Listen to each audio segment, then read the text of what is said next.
O antigo sistema colonial é uma concepção analítica, né, que acredita que durante um determinado período da história, que é o período de acumulação de capital, né, as colônias desempenharam um papel muito importante nesse processo, né, e elas foram decisivas no processo de acumulação de capital, sobretudo no momento em que essa acumulação ainda se fazia no âmbito da circulação das mercadorias.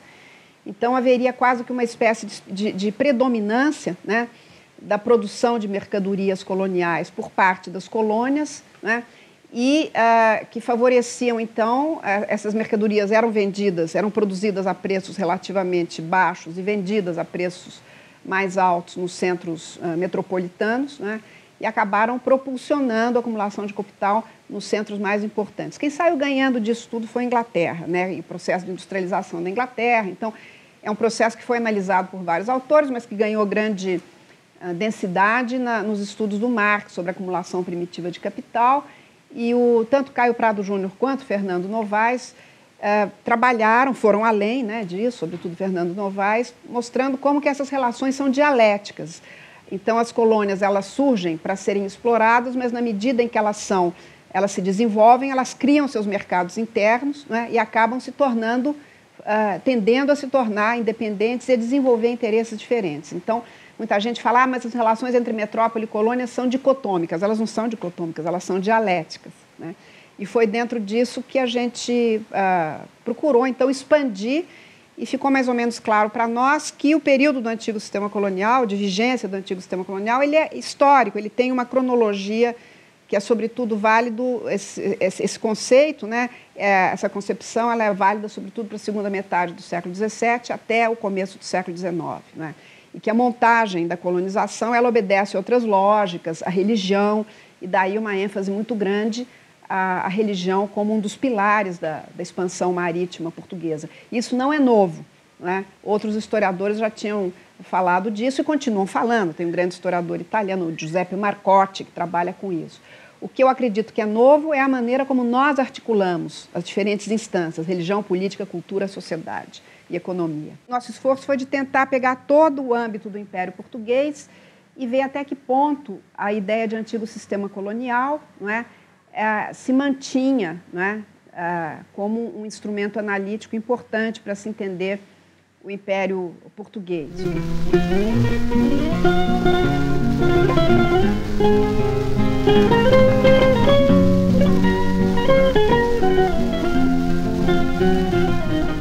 Uma das peculiaridades do projeto que eu acho que é importante, não é, é que nós reiteramos a centralidade do centro, né, porque há uma tendência na historiografia portuguesa e também na historiografia brasileira. Entre os portugueses eu destacaria sobretudo o professor Antônio Manuel Espanha, mas também Nuno Gonçalo Monteiro e outros historiadores, que deram uma importância menor ao centro, né, da monarquia.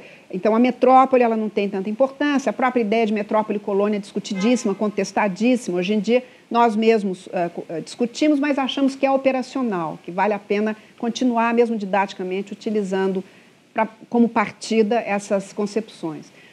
E o nosso trabalho, ele acho que coloca de uma maneira mais nuançada e mais problematizada as relações entre centralização e descentralização, né?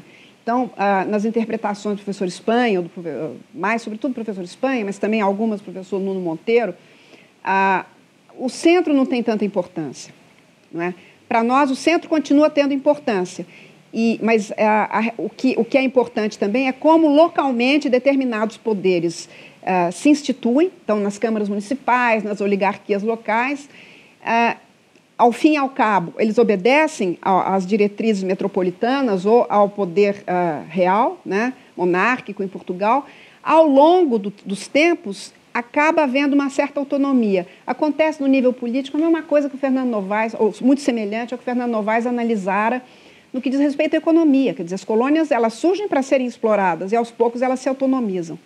Os poderes é a mesma coisa, quer dizer, os poderes concorrentes, eles não surgem para concorrer com o poder central, mas para auxiliar o governo do poder central, né?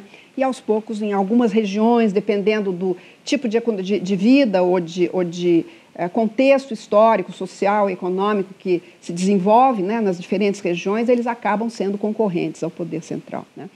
Acho que isso é uma coisa que vem sendo estudada e antes mesmo do nosso projeto temático, eu chamo a atenção para o notável ensaio do Luciano Figueiredo, né, que chama O Império em Apuros, né, que foi publicado numa coletânea organizada pela professora Júnia Furtado, onde ele analisa exatamente isso, né, de uma maneira muito brilhante, como é que as diferentes partes do Império elas reagem com maior ou menor intensidade ao poder central, mas o poder central deixa de estar lá, né.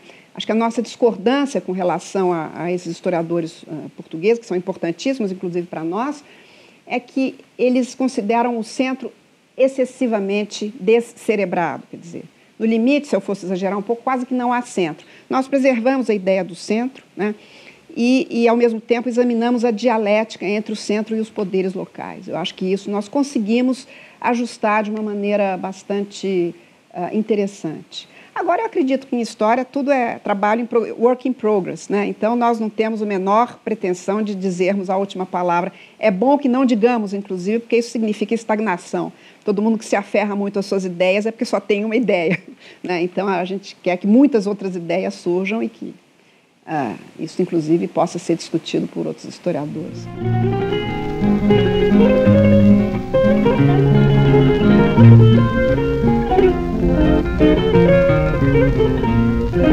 Thank you.